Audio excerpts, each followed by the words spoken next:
बताते हैं कि जलसी और जलसे में क्या फर्क है, और खाली टंकी और भरी हुई टंकी में क्या?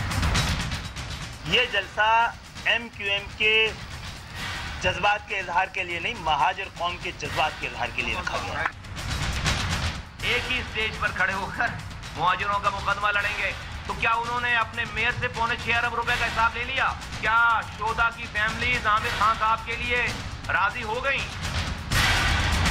मेरे साथ पहले मियां साहब और उनकी बेटी तानाजनी में मसरूफ है, कभी शेर के जरिए, कभी रिमार्क्स के जरिए पंजाब हाउस में। हालात को सुधारने की सबसे बड़ी जिम्मेदारी मैं समझता हूँ मियां नवाज शरीफ पे आ जाती है। खुश आमदी उसकी झुरमट से निकलकर मुल्क को कौम के हक में फैसला करेंगे, तो एक मैं नहीं, मैं समझता हूँ पूरी कौम उनके साथ हो।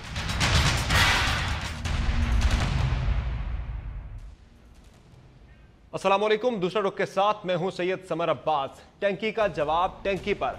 पाकिस्तान पीपल्स पार्टी को जवाब देने के लिए ही सही, लेकिन मुत्तहिदा के दोनों धड़े यानी PIB और बहादुराबाद आज मुत्तहिद हो गए। और सवाल ये बड़ा अहम उठ रहा है कि क्या इस जलसे के बाद भी ये इत्तेहाद इसी तरह से बरकरार रहेगा, और उससे बड़ा सवाल कि मुत्तहिदा की क़यादत कौन करेगा। अमूमन मुत्तहिदा में रिवायत है कि जिसका सबसे आखिरी खिताब होता है वो पार्टी का कायद होता है, तो आज सबसे आखिरी खिताब कौन करेगा, इससे वाज़ेह हो जाएगा कि पार्टी का कायद कौन होगा। और सवाल इसके बाद अलावा हम बात करेंगे कि कराची में सियासी धाक बिठाने के लिए सियासी जमातें जलसे तो कर रही हैं, लेकिन कराची के अवामी मसाइल कौन हल करेगा। और इसके अलावा प्रोग्राम में बात होगी चौधरी निसार अली खान की, कि जिन्होंने आज वाज़ेह कर दिया कि वो मुस्लिम लीग नून में हैं और रहेंगे, लेकिन उन्होंने पार्टी क़यादत से मुतालिक अपनी दिल की भड़ास भी खुलकर निकाली। और उन्होंने आज खलाई मखलूक से मुतालिक वज़ीर-ए-आज़म के बयान पर तशवीश का इजहार किया और साथ से तजवीज़ भी दी कि वज़ीर-ए-आज़म कौमी सलामती कौंसिल का इजलास बुलाएं और इस सिलसिले में वजाहत होनी चाहिए जो बयान खलाई मखलूक से मुतालिक आ रहे हैं कि आया मुदाखलत कौन और क्यों कर रहा है।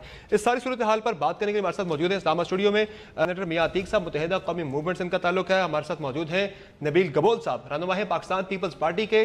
फैसल वाडा साहब पाकिस्तान तहरीक इंसाफ से हमारे साथ मौजूद हैं, और रजा अरून साहब हमें ज्वाइन करेंगे PSP से। और सबसे पहले हम रुख करेंगे आरिफ निज़ामी साहब की तरफ, जिनसे हम उनका सियासी तज्जिया लेंगे चौधरी निसार अली खान की सियासी हिकमत अमली पर भी और मुत्तहिदा कौमी मूवमेंट के आज जलसे से मुतल्लिक भी। आरिफ निज़ामी साहब, आज चौधरी निसार अली खान साहब की मोहतात प्रेस कॉन्फ्रेंस, मोहतात अंदाज में प्रेस कॉन्फ्रेंस पर आप क्या कहेंगे कि पहले सवालात लिए, फिर अंदर गए, फिर बाद में आके जवाब दिए, और उसके अलावा जो उन्होंने पार्टी क़यादत से मुतल्लिक खुलकर तनकीद भी की, लेकिन साथ ये भी वाज़ेह किया कि वो मुस्लिम लीग नून में ही रहेंगे और अपना फाल किरदार अदा करेंगे, तो उनकी सियासी हिकमत अमली की क्या समझ आई आपको? उन्होंने नाराजगी का इजहार किया। जो PMLN का कल्चर है उस पर भी, मियां नवाज शरीफ से भी, लेकिन उन्होंने मशरूत बात ही की कि मैं फिलहाल पार्टी नहीं छोड़ूंगा, लेकिन ये नहीं कि वो हमेशा के लिए नहीं छोड़ेंगे। दूसरे उन्होंने जो निशानदेही की कि भाई मियां नवाज शरीफ साहब एक तरफ तो दावा करते हैं कि वो जमहूरियत और जमहूरी कुव्वतों के लिए लड़ रहे हैं, लेकिन उन्होंने जो पार्टी के अंदर खुश आमदी कल्चर है उसकी बड़ी खुल के उन्होंने बरमला उसका इजहार किया, और उन्होंने कहा कि लोग जो पीछे पीछे पानी दे के फिरते मैं उनमें शामिल नहीं हो सकता। तो मेरा ख्याल है कि जो बातें कही हैं उन्होंने उस पर मियां साहब को गौर करना चाहिए कि उनकी पार्टी के कल्चर के बारे में जो उनकी गुफ्तगू है उसकी कुछ बातें ऐसी इस पर लम्हा फिक्रिया है। यानी वो पार्टी में रहना चाहते हैं, जो शराइत उन्होंने बताई है उन पर पार्टी अमल दरामद भी करे। एक और बड़ी बात उन्होंने की आज, जो उन्होंने खलाई मखलूक से मुतल्लिक सवाल उठाया कि आखिर ये मामला क्या है, और वज़ीर-ए-आज़म ने जो इस पर बयान दिया है उस पर भी चौधरी निसार अली खान ने तशवीश का इजहार किया और तजवीज़ दी कि वज़ीर-ए-आज़म कौमी सलामती कौंसिल का इजलास बुलाकर इस पर वजाहत दें कि आया मुदाखलत कौन और क्यों कर रहा है। तो क्या फिर ये डॉन लीग्स की तरह दोबारा से इदारे आमने सामने आने जा रहे हैं? ये इतनी सूरत हाल तशवीशनाक होती जा रही है। नहीं, मेरा नहीं ख्याल कि ऐसी बात है। इमरान खान साहब ने एक इल्जाम लगाया जिसकी वो ब्रिगेडियर गजनफर साहब ने बड़ी वाज़ेह अल्फाज में तरदीद भी कर दी MI के जो थे, लेकिन यकीनन जो प्राइम मिनिस्टर हैं वो देखते हैं अपनी हदायत के लिए मियां नवाज शरीफ की तरफ, जो पार्टी के वो हैं रहबर हैं, बजाय कि वो बतौर एक वज़ीर आज़म अपने आप को असर्ट करें। मियां नवाज शरीफ का कहना कि खलाई मखलूक जो है वो इलेक्शन कराएगी, लेकिन प्राइम मिनिस्टर का कहना एक मुख्तलिफ बात है। He is the prime minister. उनको यकीनन जो निसार साहब ने कहा कि इस बारे में उनको जरूर इस से ज़िमन में पूछना चाहिए कि कौन सी खिलाफी मसूल नवाज शरीफ साहब से भी, और प्राइम मिनिस्टर को नेशनल सिक्योरिटी कमेटी की मीटिंग बुलाने वाला जो मशवरा है वो गलत नहीं है। सर एक और जाते जाते बताइएगा क्विकली कि मुत्तहिदा कौमी मूवमेंट आज जो कराची में जलसा कर रहे हैं, दोनों मुनकसिम धड़े थे, आज वो मुत्तहिद हो गए पीपल्स पार्टी के जलसे के जवाब में ही सही, लेकिन माजी में ये शादियां टूटती बनती हमें नजर आई हैं, तो अब की मर्तबा ये सियासी बंधन आपको लंबा चलता नजर आएगा या फिर वही माजी की रवायत बरकरार रहेगी? ये जरा अभी कबल वक्त है कहना, लेकिन जिस तरह के इनके इख्तलाफात रहे हैं, ये सिर्फ ये जो इस वक्त एक मुश्तरका खौफ है कि उनका वोट बैंक जो है वो मुंतशिर ना हो जाए, उसके लिए इकट्ठे हैं, लेकिन इनके इख्तलाफात जो हैं वो बड़े ऐसे जो इतनी जल्दी शायद उनको रिजॉल्व न किया जा सके। ठीक, बहुत शुक्रिया आरिफ निजामी साहब अपना कीमती वक्त देने के लिए। कबूल साहब, पाकिस्तान पीपल्स पार्टी तो गुज़श्ता हफ्ते अपनी सियासी धाक बिठाने के लिए लियाकताबाद के टंकी ग्राउंड गई थी, लेकिन कुछ उल्टा हो गया, आप तो मुत्तहिदा के दोनों मुनकसिम धड़ों को मुत्तहिद करके आ गए। ये तो मैं क्या समझता हूँ कि फ़ारूक सत्तार को जो मैंने ऑफ़र किया था कि वो पाकिस्तान पीपल्स पार्टी में शामिल हो जाएं और उस जलसेगाह में ही उस जलसेगाह में ऐलान करें, लेकिन वो पीपल्स पार्टी में आने के बजाय वो चले गए जो है दोबारा अपने भादराबाद ग्रुप में। ये जो है ना इनकी एक इस वक्त की जो अलायंस और जो जलसा है ये टेम्पररी है, और ये आमिर ख़ान, खालिद मकबूल और फ़ारूक सत्तार एक साथ बैठ ही नहीं सकते हैं। और आप देख लीजिएगा कि आज अब जिस तरह आमिर ख़ान ने कहा है कि लीडर वही होगा जो आखिरी खिताब करेगा और मैं ही आखिरी खिताब करूँगा, ये आमिर ख़ान की स्टेटमेंट है आज। तो मुझे एक चीज़ बताया कि फ़ारूक सत्तार सीनियर आदमी, और जिसने इल्ज़ामात भी लगाए आमिर ख़ान पे कि 9-0 पे जो रेजर्स का छापा था वो आमिर ख़ान ने लगवाया, और MQM हकीकी आमिर ख़ान ने बनाया, और महाजरों का कातिल आमिर ख़ान है, वो किस तरह उसके अंडर बैठेगा, उसके नीचे बैठेगा, और कन्वीनियरशिप भी जो है फ़ारूक सत्तार को मिलने वाला नहीं है। फ़ारूक सत्तार लीड करने के लिए सियासत कर रहा है। मैं समझता हूँ अनकरीब फ़ारूक सत्तार जो है, जो कुर्बत है ये भी आर्जी दिखाई दे रही है, ये लॉन्ग टर्म पार्टनरशिप यहाँ बिल्ड होती हुई नजर नहीं आ रही आपको? ये 24 घंटे की सिर्फ मुझे नजर आ रही है। ये 24 घंटे बाद आप देख लीजिएगा ये दोबारा लड़ेंगे। ये 24 घंटे की मोहब्बत कुर्बत जो है ना, ये हमने पैदा की है, ये हमने उनको इकट्ठा किया है पीपल्स पार्टी ने वहाँ पर जलसा करके, और अब हम 12 मई को भी जलसा कर रहे हैं। 12 मई को गुलशन इकबाल में हम बड़ा जलसा कर रहे हैं, और PTI भी 12 मई को कराची में जलसा कर रही है। तो अब कराची को हमने जो है फोकस रखा है। वेन्यू पार्टी की जो हमारी तंजीम है कराची की, उन्होंने सोचा कि बेहतर ये है कि गुलशन इकबाल में 12 मई को ज़्यादा जो है कत्ल हुए थे, जब 2007 में जो वाक़या हुआ था उसमें लसानी जो जमात थी उसने मेरी अपनी गाड़ी पे गोलियां लगी थी। उस वक्त गुलशन इकबाल में काफ़ी लाशें गिरी थी, तो इसलिए गुलशन इकबाल में जो है ये मियां अतीक साहब, दोनों धड़े तो करीब आ गए, मगर सरबराही कौन करेगा मुत्तहिदा की? आज वाज़े हो जाएगा गालिबन के आखिरी खिताब जिसका होगा, चूंकि MK में एक रिवायत रही है कि सबसे आखिरी खिताब जो है वो पार्टी कायद करता है। देखिए वो तो बज़ाहिर आज हमें एक इशू ऑफ द डे नजर आ रही है। वो जब तक बानी व कायद अल्ताफ भाई थे तब तक सूरत हाल और थी, और 22 अगस्त के बाद ये जब नया सिलसिला आया, एक वलवला नया आया, एक नई कमिटमेंट आई, उसके मुताबिक आगे चले हैं, तो मेरी नज़र में ये कोई फ़र्क नहीं पड़ता आमिर खान भाई आखिर में तकरीर करें या फारूक भाई तकरीर करें, बदली तो रवायात भी बदल गई। देखिए नहीं, ये नहीं कहेंगे, मैं जो बात कह रहा हूँ, देखिए ये अक्सर पार्टियों में ऐसा होता है, कोई बड़ी बात नहीं है। मैं कभी भी बात का जवाब किसी दूसरी बात से नहीं देता। जो हमारी अपनी बात है वो मैं आपसे करूंगा। मैं कतन ये नहीं कहूँगा कि अगर बिलावल साहब पहले खिताब कर लें या जरदारी साहब खिताब कर लें तो कोई छोटे बड़े हो जाए, नहीं, कोई फ़र्क नहीं पड़ता, दोनों लीडरान हैं हमारी नज़र में। आपकी पार्टी में रिवायत रही है, और आज बड़ी देखिए रिवायत में मैंने आपको, देखिए मेरी गुजारिश सुनिए, ये बात बराए बात और बहस बराए बहस के लिए तो कर सकते हैं, लेकिन मैंने जैसे आपसे कहा कि 22 अगस्त के बाद की जो कमिटमेंट्स हैं उसमें बहुत सी तब्दीलियां हैं, और अभी जैसा कि वाज़े है इस बात का भी, तो यहाँ देखिए ये बहुत परेशानी हो रही है बहुत सी पार्टियों को। सिर्फ नबील भाई भी MNA रहे, मैंने भी देखा इनको, लाखों 1 लाख से ज़्यादा वोट शायद इन्होंने लिए थे, और माशाल्लाह बड़ी इज़्ज़त के साथ थे। मैं बड़ी इनकी इज़्ज़त करता हूँ, मेरे लिए काबिल एहतराम हैं।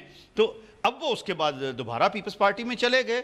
इनका मकसद, इनका अपना एक प्रोग्रेटिव है, ये वहाँ गए, बड़ी अच्छी बात है। लेकिन साथ ही साथ मैं इस बात पर आऊँगा कि जो कहा गया कि जनाब निज़ामी साहब भी मेरे लिए काबिल एहतराम है कि MQM के अंदर इख्तलाफात हैं। आप मुझे कोई पार्टी बता दीजिए जिसके अंदर इख्तलाफात ना हो। प्रॉब्लम क्या है जरा सुनिए, ये यही बात है। मैं उसी पर आ रहा हूँ। 5 फरवरी से ये मामलात ख़राब होने शुरू हुए, बढ़ते गए। मैंने जब हमारा सेनेट का इलेक्शन आ रहा था तो वाज़े अल्फाज में मैंने सबसे रब्ता किया। मेरी तबीयत ख़राब थी, मैं यहीं था तो मैं टेलीफोन पर बात कर सकता था, मेरे घर पर भी आए, मेरी बात जो है अपना लेकिन बात जो मेरी गुजारिश सुनिएगा, मेरा क्या कहना था जरा समझिएगा। मेरा ये था कि जनाब अगर आप इकट्ठे नहीं होंगे तो 5 में से 1 सेनेटर भी मुश्किल से आएगा। 2015 में हमारे 5 सेनेटर आए थे। अब वो हमने सबक सीखा है। अभी मैंने लास्ट वीक भी ये बात कही, मैं हर प्रोग्राम में बैठकर कहता हूं कि अगर ये हिस्से बखरे होंगे MQM के बिलखसूस तो उसका नुकसान सिर्फ और सिर्फ MQM की जो कारकुनान हैं, जो जिम्मेदारान हैं, उनको होगा और उसका फायदा वो तो बहुत से लोग सोच रहे हैं। तो नबील कमल साहब फिर क्यों एक तरफ तो आप कॉन्फिडेंट हैं कि ये मोहब्बत, ये कुर्बतें ज्यादा देर नहीं चलनी, आप तो 24 घंटे का दावा करें कि 24 घंटे तक भी ये मामला नहीं चलने वाला, 24 घंटे भी गुजर जाएंगे। फिक्रमंद क्यों है मुराद अली शाह साहब के? वो कहते हैं कि MQM मुत्तहद तो हो रही है लेकिन MQM को हम 22 अगस्त से पहले वाला दौर दोबारा वापस नहीं लाने देंगे। तो फिर ये फिक्र क्यों है? कौन ला रहा है? कोई ऐसा दौर नहीं ला रहा। देखें, एक तो बहुत ख़तरनाक बात ये कर रहे हैं MQM वाले, जो आज इन्होंने पूरे कराची में बैनर्स लगाए हैं कि जाग महाजिर जाग। तो हम दोबारा लसानियत की सियासत कराची में या सिंध के शहरी इलाकों में हम इनको करने नहीं देंगे। बहुत हो गया। पहले जो 30 साल से जो इन्होंने जिस तरीके से ये लसानियत की सियासत का, अभी मियाँ अतीक है, मियाँ अतीक पंजाब का है, पंजाबी है। हमें खुशी है कि जो है इस तरह के लोग जो है MQM में आते हैं। लेकिन क्या जाग महाजिर जाग का जो नारा इस वक्त कराची में लग रहा है, और आपको पता है ये जो जलसा कर रहे हैं, इस जलसे के अंदर भी महाजरों को कहा जा रहा है कि अगर तुम लोग अब बाहर नहीं निकले तो जो वडेरे हैं वो तुम लोगों को खा जाएंगे। तो मकसद ये लसानियत की एक दोबारा से मैं समझता हूँ कराची के अंदर सियासत और दोबारा से कोई इस तरह के फसादात कराने की कोशिश MQM करना चाहती है। उसको हम कामयाब इसलिए नहीं होने नहीं देंगे कि अब वो MQM नहीं रही है। तो हमने तो देखिए ना, हमने तो महाजरों को कहा हमारी तरफ आओ ना, हमने तो महाजरों को कहा कि भाई ये लसानियत वाली सियासत। मुझे नबील कमल साहब ब्रेक लेती है, माजूद आपकी बात काट रहा हूं। नाज़रीन, जहां मुख्तसर ब्रेक लेते हैं, ब्रेक के बाद हम लेंगे कि कराची में सियासी जमातें जलसे तो कर रही हैं, अपनी ताकत का मुजाहरा भी कर रही है, लेकिन कराची के अवाम के मसाइल कौन हल करेगा? बात होगी छोटे से ब्रेक के बाद। स्टे विद अस।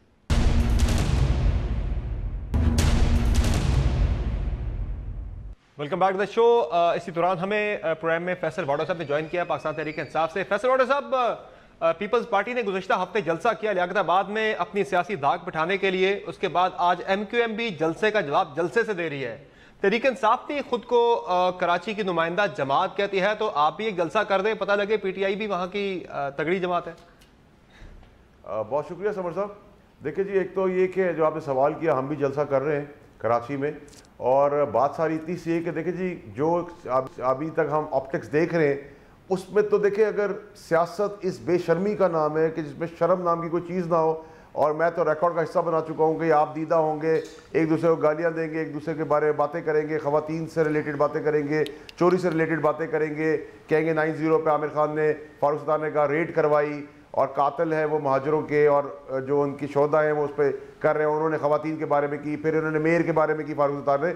उसके बाद इस शर्मनाक चीज़ों के बाद फिर एक हो गई है, मैंने रिकॉर्ड का हिस्सा पहले बना दिया था, knowing there past history, number 1। Number 2 ये कि देखिए जी, हमारा प्रोग्रेटिव क्या है, हमारा प्रोग्रेटिव और हमारा एरिया ऑफ वर्किंग क्या है कि जी हम कराची को क्या दे रहे हैं। ये कराची की मैंडेड महाजिर बहुत ज़बरदस्त कौम है, पढ़ी लिखी है, बड़ा उन्होंने सेक्रीफाइस किया है, लेकिन ये जो महाजरों का मैंडेट कहते हैं, ये तो पैसे की हेर फेर, कत्लो गारत में मुलविस रहे। और ये 8-10 आदमी अगर महाजरों की रिप्रेजेंटेशन है, तो क्या 30 साल में कोई महाजिर लड़का, कोई महाजिर शख्सियत नहीं आ सकी इस पार्टी के अंदर? वही मेयर, वही गवर्नर, वही डिप्टी मेयर, वही सेनेटर, वही मिनिस्टर्स। और उसके बावजूद देखिए जो चीज़ें मैं लेके आया हूँ समर साहब, without holding any seat, mayor की 17 अरब रुपए की करप्शन, वो रो रहा था कि मेरे पास पैसे नहीं है, पैसे नहीं, 17 अरब रुपए की करप्शन लेके आया। नैब को, नैब भी बेहिस है। यहाँ जो सूरज की बातें करें नैब के एमडी या डीजी, वो कहते हैं जी पूरे पाकिस्तान में चमक रहा है, मुझे तो चांद की रोशनी भी नहीं आ रही नजर उनकी, सिवाय शर्जील के। आप शहबाज शरीफ साहब से इत्तेफाक करते हैं कि नैब सिर्फ पंजाब में नैब का सूरज चमक रहा है?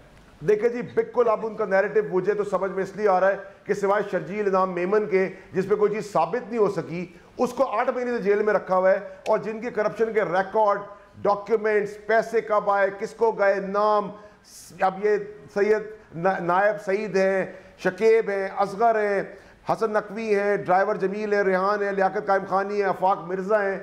ये मेयर की टीम है। 17 अरब किस तरह आए, किस तरह गए, कौन से कॉन्ट्रैक्ट्स थे? ये एक माली है जिनका नाम है फैसल और तला, ये डीजी नैब फॉर्मर के लियाकत अली के नेफ्यू हैं। इनको 17 ग्रेड की तनख्वाहें दी जा रही है, ये नोटिफिकेशन है, 17 ग्रेड की मेडिकल फैसिलिटीज है।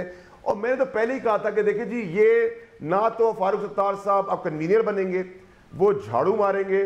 कामरान टसोरी की जो कुर्बानियां थी, जब वो अपने कायद के नहीं हो सके, तो कामरान टसोरी को भी उन्होंने टिश्यू पेपर की तरह इस्तेमाल किया, ऑफिस खुलवाए और साइड में फेंक दिया।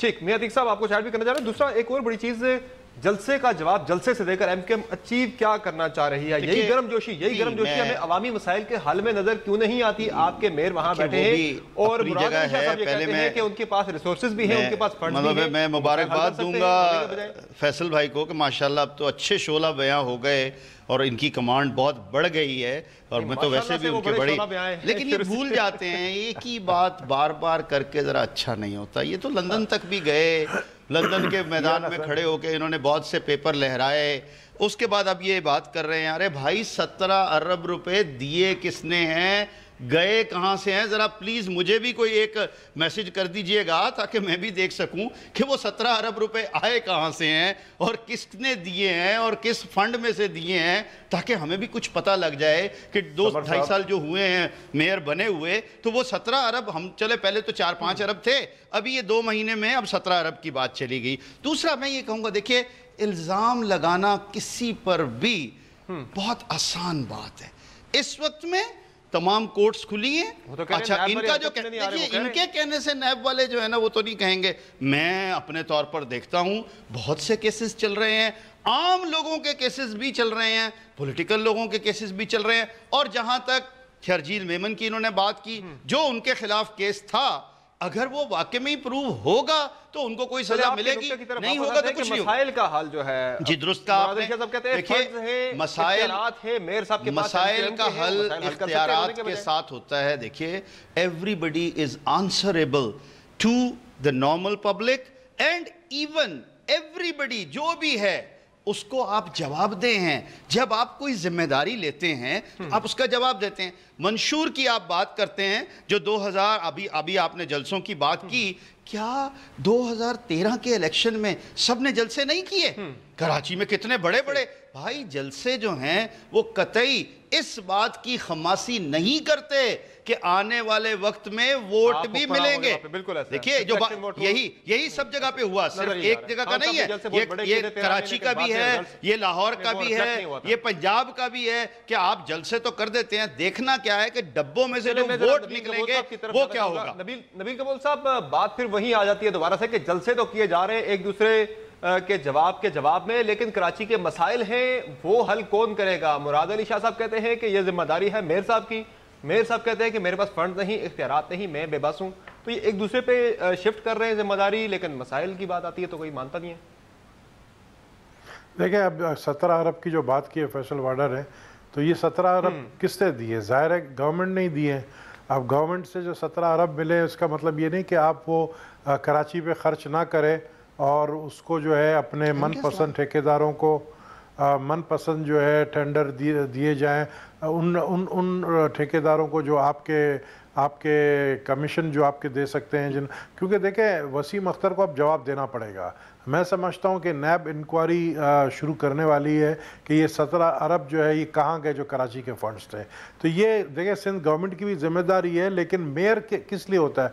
मेयर का काम होता है शहर में सफाई करवाना, मेयर का काम होता है गार्बेज उठवाना, मेयर का काम होता है डेवलपमेंट करना। हमने जो डेवलपमेंट करनी थी सिंध गवर्नमेंट में वो नज़र आ रही है, वो अंडरपास पे नज़र आ रही है, वो पुलों में नज़र आ रही है, वो जो मेट्रो बस बन रही है ग्रीन बस उसमें नज़र आ रही है। हालांकि हमारे पास फंड्स नहीं है, हमें वफाक ने ग्रीन बस के लिए फंड्स भी नहीं दिए, हमें बसेस भी नहीं दिए। प्राइम मिनिस्टर पिछले दिनों आए थे, उन्होंने कहा था कि हम फेडरल गवर्नमेंट जो है बसें देंगे। लेकिन फिर नबील कबूल साहब पीपल्स पार्टी कहां पर अकाउंटेबल होगी? आपकी जिम्मेदारी फिर कहां जाती है? पानी का मसला हो, बिजली का मसला हो, आप कहते हैं जी वफाक सारी गड़बड़ कर रहा है। फिर छोटे मसाइल हो, बुनियादी मसाइल हो, तो आप कहते हैं जी ये तो मेयर साहब का मसला है, उन पर आप डाल देते हैं। बड़ी आसानी से आप दोनों तरफ से बच रहे हैं। नहीं, हम बच नहीं रहे हैं, हमारी भी जिम्मेदारी है। देखें पानी का जहाँ तक मसला है, पानी गर्मी में कराची में एक तो आपको पता है बारिशें हमारे पास होती नहीं है। हमारे पास जो है डैम खाली पड़े हुए हैं, आप हाफ डैम जाके देख रहे हैं वो बिल्कुल सूखा पड़ा हुआ है। ये एक नेचुरल डिज़ास्टर है जो कराची के अंदर है। पानी का मसला तो ये हो गया। दूसरा सबसे बड़ा मसला है बिजली का, के इलेक्ट्रिक का, जो प्राइवेटाइज है। और तीसरा मसला है सुई गैस, जो गैस है वो भी फराम नहीं हो रही है। तो ये तो वफा की हुकूमत का काम है ना कि आके ये मसाइल हल करे। एक मिनट सिर्फ ये देखिए, ब्रेक लेनी है जो ब्रेक के बाद मैं आपकी तरफ आऊंगा, मैं ब्रेक के बाद आपकी तरफ आऊंगा। नाज़रीन ब्रेक लेते हैं, ब्रेक के गुफ्तगू जारी रहेगी।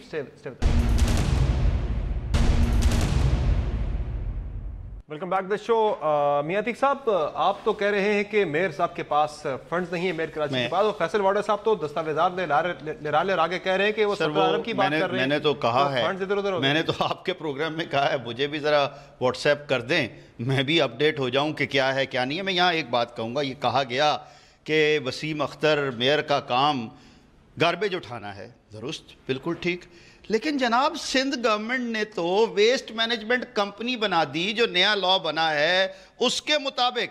अब आप बताइए, और उसको वजीर मौसूफ जो हैं वो खुद देख रहे हैं, और पाकिस्तान का ही नहीं दुनिया का महंगा तरीन पर टन बेसिस जो कितने डॉलर का एग्रीमेंट है वो हुआ और कभी ना कभी वो जरूर खुल जाएगा, सामने आ जाएगा। सो बात यह है कि एक तरफ तो आप काम अपने जिम्मे ले लेते हैं, वो आपसे होता नहीं है, और उसके बाद फिर आप कहते हैं जब से ये वेस्ट मैनेजमेंट कंपनी का प्रोजेक्ट आया है तब से कराची में कोई किसी किस्म का ऐसा बंदोबस्त नहीं है कि जो रोजाना की बुनियाद पर कराची का कचरा उठाया जाए। दूसरी बात यहाँ हुई पानी की, दूसरी बात पानी की मैं आपको बताता हूँ। देखिए पानी के लिए जो कहा गया K4 का मंसूबा, मैं खुद सेनेट में बैठता हूं, हमने कितनी मरतबा मिलकर ये उठाया, कराची वालों की आवाज को बुलंद किया। फेडरल गवर्नमेंट हमेशा ये कहती है कि जी ये पोर्शन हमारा है, हमने दे दिया, अब सूबाई गवर्नमेंट ने जो देना है वो देंगे, तब आगे प्रोजेक्ट चलेगा। अब उसमें क्या कह रहे हैं, एक पेमेंट फेडरल गवर्नमेंट की चली गई, उसके साथ जो पेमेंट सिंध गवर्नमेंट की आएगी, फिर अगली पेमेंट जो है वो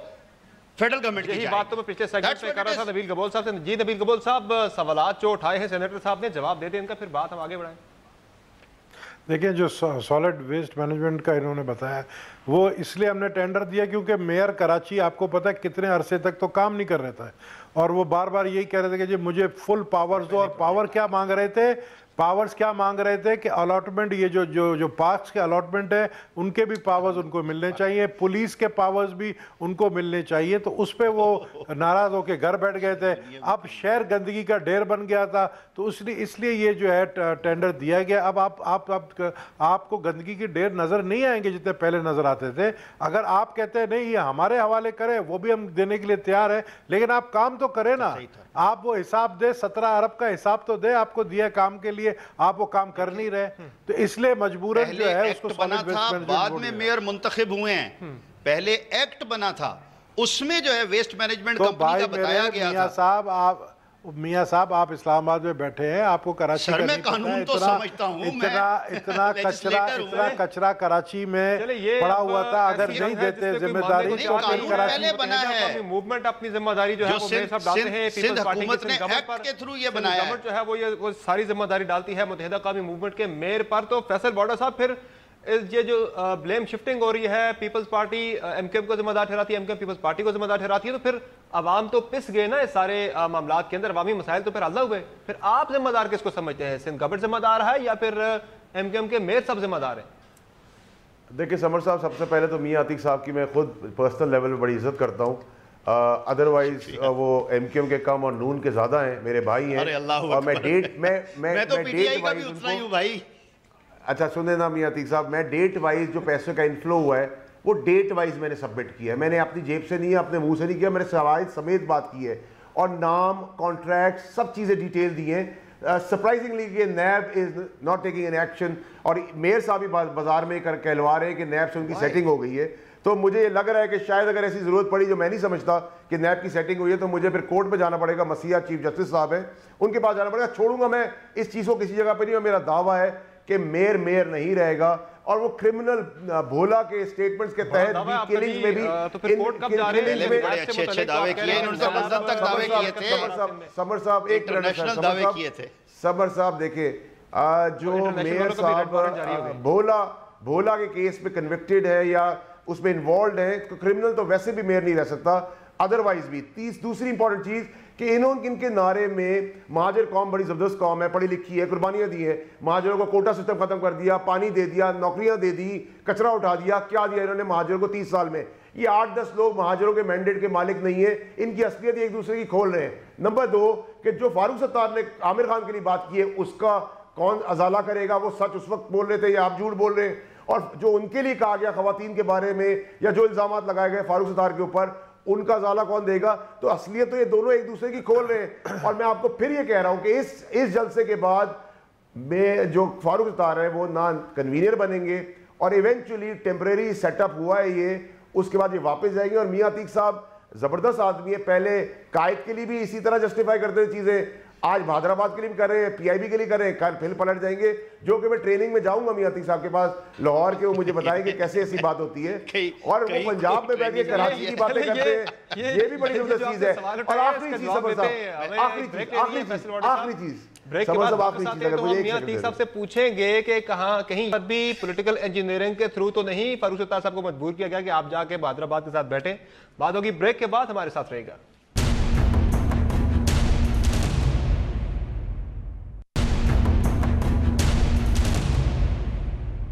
वेलकम बैक द शो। और अब बात हो जाए कराची में सियासी जमातें जलसे तो कर रही हैं, अपनी अवामी ताकत तो दिखा रही हैं, लेकिन जलसों में स्ट्रेंथ जो भी हो, क्या ये इलेक्शन के अंदर वोट्स में भी कन्वर्ट होगी, वो रिफ्लेक्ट होगी या नहीं? नबील कबूल साहब, जलसा आपने भी बड़ा किया, MQM ने भी बड़ा किया, आज उनका जलसा भी काफ़ी ठीक है अभी तक फिलहाल, लेकिन ये चीज़ें रिफ्लेक्ट हो पाएंगी आगे आम इंतखाबात में, वोट्स में भी? कहाँ देखती है पीपल्स पार्टी अपने आप को, कराची की पॉलिटिक्स की बात की जाए अगर? देखिए, पीपल्स पार्टी की जहाँ बात कर रहे हैं, पीपल्स पार्टी कराची को बहुत ज़्यादा फोकस कर रही है, और खुसूसन हम समझते हैं कि जो एक वैक्यूम है MQM के दड़ाबंदी की वजह से, या MQM जो अल्ताफ़ हुसैन की MQM थी अब वो MQM नहीं रही है, तो जो महाजर वोट बैंक है उनको अपनी तरफ लाने के लिए हम कोशिश करें। इसलिए हम 6 बड़े जलसा कर रहे हैं, हर डिस्ट्रिक्ट में हम जलसा करने जा रहे हैं, और हम डोर टू डोर भी जा रहे हैं, और अब ये लसानियत वाली सियासत का ख़ात्मा कराची में करना चाहते हैं। तो यही कोशिश PTI भी कर रही है, हम भी कर रहे हैं। अब देखना ये है कि क्योंकि देखें, जैसा मैंने आपको कहा कि इनकी जो रोमांस है फारूक सत्तार और आमिर खान की, ये 24 घंटे से ज़्यादा मुझे नहीं लगती है। तो हम उस MQM की तकसीम का फायदा सेनेट के इलेक्शन में तो पीपल्स पार्टी ने उठा लिया था, तो आम इंतखाबात में भी आप उसी प्रोपोर्शन से फायदा उठा लेंगे, लग रहा है कुछ? हम यही करने जा रहे हैं। और हमारे देखें, हमारी पार्टी में जो उर्दू बोलने वाले इंटेलेक्चुअल्स हैं, बड़े काबिल लोग हैं, और उर्दू बोलने वाले बड़े अच्छे लोग हैं, उनको जो है नाम इस तरह दिया गया, नईम काना या शाकिर लंगड़ा या पता नहीं क्या क्या नाम दिया गया, हम उनको इज्जत देना चाहते हैं। उनको इंटेलेक्चुअल्स को जो पढ़े लिखे हैं, जो प्रोफेसर्स हैं, उनको हम इज्जत देना चाहते हैं। बहरहाल बेहतर होता है कि किसी की तकसीम से फायदा उठाने के बजाय पीपल्स पार्टी अपनी कारकर्दगी की बुनियाद पर सीटें बढ़ाने की बात करती। मियां साहब, आप कुछ ऐड करना चाहते हैं? देखिए, 2 सवाल हैं जो आपने जिस तरह बात की। पहला ये बार बार कहा जा रहा है कि महाजर का लफ्ज़ इस्तेमाल किया जा रहा है, महाजर के जो हैं वो बैनर्स लग गए हैं। जनाब, मैं आपसे गुजारिश करूँगा, जब कश्मीरी उठकर कश्मीरी की बात करता है, पंजाबी उठकर पंजाबी की बात करता है, सिंधी उठकर सिंधी की बात करता है, मेरी गुजारिश सर, मेरी गुजारिश, मैं तो जनरली नहीं, मैं जनरली बात कर रहा हूं। देखिए, पठान उठकर पठान की बात करता है तो किसी को एतराज नहीं होता। क्या सारे एतराजात सिर्फ और सिर्फ महाजिर के लिए ही रखे गए हैं? नंबर 2 पर आ जाइए जनाब। 44 साल बाद लियाकताबाद में पीपल्स पार्टी ने जलसा किया। अब उसके बाद ये कहा जा रहा है कि सारे महाजिर जो हैं वो उनकी तरफ आ जाएं। अरे भाई, लोग भूले नहीं हैं अभी भी कि जो कुछ ये जमात बनने से पहले एमक्यूएम क्यों बनी थी, मैं इस पर ज्यादा बात नहीं करूंगा, वो महरूमी की वजह से बनी थी, वो महकूमी की वजह से बनी थी, जो जुल्म ज्यादती हो रही थी। सर, महाजिर जो हैं वो जानते हैं कि उनकी बागदौड़ उन्होंने पहले भी किसको दी थी, अब भी वो किसको देंगे।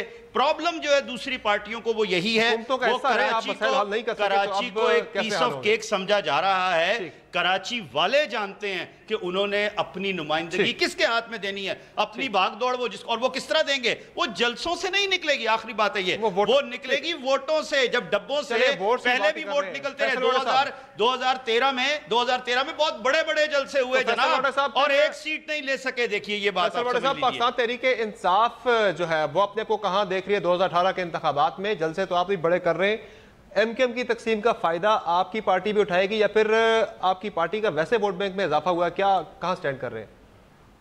समर साहब देखिए, सबसे पहले 4 बड़ी इंपॉर्टेंट चीज़ें। एक तो मियां अतीक साहब ने कहा कि मैंने लंदन में चीज़ें लहराई, उसका क्या हुआ? मेयर साहब कहते हैं कि आम आदमी है, मैं ऑडिट नहीं करवाऊंगा। तीसरी चीज़ जो अभी मियां अतीक साहब ने कहा कि जी हमारी इंटरनल चीज़ें और एमकेएम का वोट वैसे ही रहेगा और हम वही सीटें लेंगे। देखिए, सबसे पहली चीज़ तो ये कि जो लंदन में मैंने कहा, अल्लाह का शुक्र है, जो कहा वो अभी तक करके दिखाया और वो हुआ है। जो क्लेम्स किए अल्लाह ने बड़ा करम किया और सब करके दिखाया। इसी तरह दूसरी चीज़ उन्होंने कहा जी आम आदमी कह रहा है, मैंने तो कहा जी मैं अगर झूठा हूँ, पॉइंट स्कोर कर रहा हूँ, मेरा इंटरेस्ट नहीं है मेयर बनने का, ना मैं बन सकता हूँ, ना मेरी पार्टी मेयरशिप ले सकती है।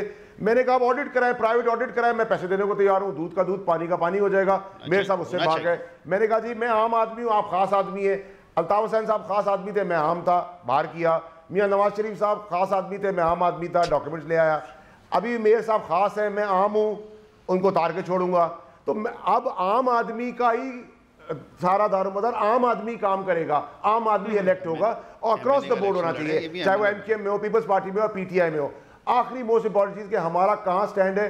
देखिए, नंबर 1 तो ये कि सिंगल डिजिट में ये आएंगे, लाखों के वोट आपने खुद देखा 114 में 18,000 पे आ गए। कहा 1,80,000 1,40,000 से कम बात नहीं करते थे। लास्ट एंड इंपॉर्टेंट चीज ये है कि देखिए जी हम तो मेरिट पे कौम को, महाजिर कौम, सिंधी कौम, बलोच, पठान, हम लसानी बात नहीं करते, हम ओवरऑल पाकिस्तानियत पे बात करते हैं। और हमने वो चीजें करके दिखाई विदाउट एनी सीट, जो किसी पॉलिटिकल पार्टी ने नहीं की। तो हम बहुत श्योर हैं कि हमारा मैंडेट या हमारा वोटर या हमारा वोट बैंक पहले से ज्यादा उठना चाहिए।